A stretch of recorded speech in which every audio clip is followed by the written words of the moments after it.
अस्सलामुअलैकुम दोस्तों। माह रमजान का 70वां रोजा एक बहुत ही खास दिन। इसी दिन हजरत पीर दुल्हे शाह बाबा का उर्स मुबारक मनाया जाता है। यह मुबारक दरगाह चोटिला गांव से थोड़ी ही दूरी पर स्थित है। इस मौके पर पाली, जोधपुर और आसपास के कई इलाकों से मुस्लिम भाई यहां जियारत के लिए इकट्ठा होते हैं और साथ मिलकर रोजा इफ्तार करते हैं।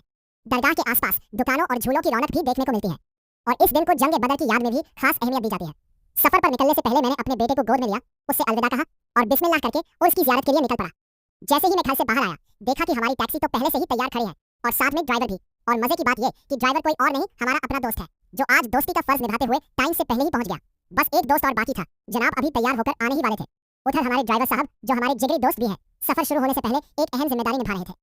जनाब फ्रूट ड्रिंक को अच्छे से ठंडा करने में लगे हुए थे ताकि इफ्तार के वक्त सबको ठंडा ठंडा पीने को मिले। ये फ्रूट ड्रिंक हम वहाँ बाहर से आए अपने मुस्लिम भाइयों के लिए साथ ले जा रहे थे ताकि इफ्तार के वक्त उनके काम आ सके। सफर लंबा था, इसलिए हमारे ड्राइवर दोस्त ने पहले गाड़ी को मैकेनिक को दिखा दिया ताकि रास्ते में कोई परेशानी ना आए। और बस बिस्मिल्लाह का नाम लेकर पूरी उमंग और खुशी के साथ हम उर्स की जियारत के इस सफर पर रवाना हो गए। सफर शुरू होते ही गाड़ी में एक अलग ही माहौल बन गया। हम सब दोस्त रास्ते भर हंसी मजाक करते, बातें करते और सफर को खूब एंजॉय कर रहे थे। सबसे खास बात यह थी कि हम सब रोजेदार थे, लेकिन फिर भी जोश और उमंग में कोई कमी नहीं थी। रमजान का महीना, अच्छे दोस्तों का साथ और उर्स की जियारत का सफर, सच में सफर का हर लम्हा यादगार बनता जा रहा था। अल्हम्दुलिल्लाह। रास्ते में आगे रेलवे फाटक बंद मिला क्योंकि उस वक्त एक रेलगाड़ी गुजरने वाली थी, इसलिए हमें थोड़ी देर वहीं इंतजार करना पड़ा। इसी दौरान वहाँ हमें अपने कुछ और दोस्त भी मिल गए, उनसे सलाम दुआ हुई, थोड़ी बातें हुई और फिर सब साथ मिलकर हमारा ये सफर आगे जारी रहा। जैसे ही ट्रेन गुजरी और फाटक खुला, हम भी अपने आगे के सफर के लिए निकल पड़े।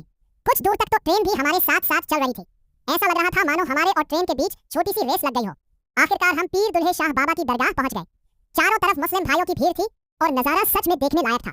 दरगाह खूबसूरती से सजी हुई थी और शाम का वक्त भी करीब आ चुका था। ये सब खूबसूरत लम्हे मैंने अपने कैमरे में रिकॉर्ड कर लिए। इफ्तार का वक्त करीब आ रहा था, इसलिए हमने जल्दी से फ्रूट ड्रिंक का बॉक्स खोला और वहाँ मौजूद रोजेदार मुस्लिम भाइयों में बांट दिया ताकि उनके इफ्तार में ये काम आ सके। अल्हम्दुलिल्लाह।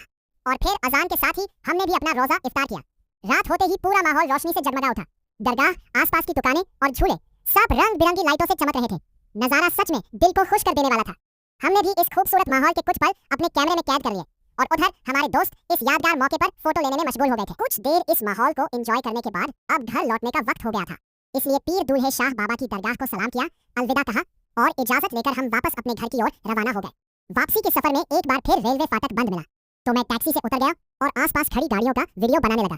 रात का ये माहौल बड़ा खुशनुमा लग रहा था। इसी बीच हमारे ड्राइवर साहब ने तेल बचाने के चक्कर में गाड़ी बंद कर दी थी, लेकिन जैसे ही ट्रेन गुजरी जनाब फिर से टैक्सी स्टार्ट करने में लग गए और थोड़ी ही देर में हम फिर अपने घर की तरफ निकल पड़े। घर लौटते वक्त हमने सोचा क्यों ना एक कप चाय हो जाए, इसलिए पास ही के केसरी होटल पर रुक गए।